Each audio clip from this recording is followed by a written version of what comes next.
Welcome back, guys, to part 4 and the final module to targeted email phishing. So what about eBay? I mean, eBay's safe, right? Well, let's take a look. So you get this email comes in, right? And it says, dear biddy biddy biddy bid. And you're like, oh my God, I'm not dear biddy biddy bid.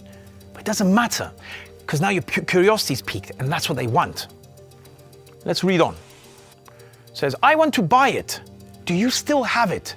Please reply ASAP with details. Thank you, Don. And you're like, oh my God. I better quickly hit respond and tell Don he's got the wrong bid. Click. No, you're not gonna do that, right? What you're gonna do is you're gonna hover your mouse over the link, right there where it says respond. And if you can see, I took a screenshot. Let's read this together. It says, contact.ebay.com, but then it continues. Login sessions, database.sad213.com. Right there, right before that / sad213.com. That's where they want you to go to, okay?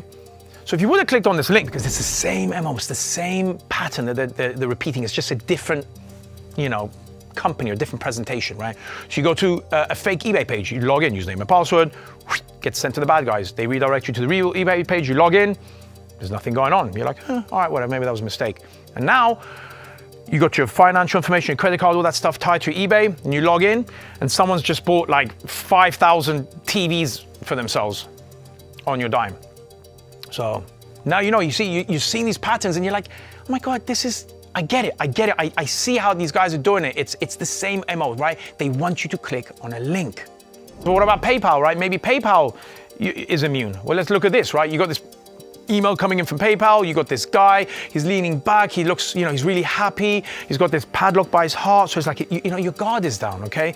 And let's read this. It says, dear users of PayPal services, due to upcoming changes in our service agreement in December 2009, you will need to submit additional details, blah, blah, blah. Okay, so right here in red, where it says, according to the new changes in our service agreement, any unverified accounts will be deleted from the system in 72 hours. And you're like, oh my God, no, I better hasten along and change this, otherwise PayPal will never allow me on their account ever again. Click. Now, if you look down below, do you see right there where it says identity protection highlights, right? Let me show you how much of a laugh these guys are having with this. It says here, identity protection highlights, new spoof tutorial. Learn how to spot, avoid fraudulent and spoof emails as they're sending you a spoof email. I mean, these guys are having a laugh with us, and this is the thing. What they're hoping is it's so easy to get people to click on a link that they send these things out. But right? We're not clicking on these links, and that's awesome, right?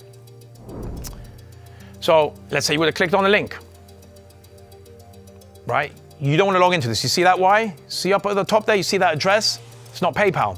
Again, just different example, same MO. Now that you see, I know this was a big section, but it's really important. I showed you these different examples so you can see they come in through different means, but they're trying to make you react in the very same way.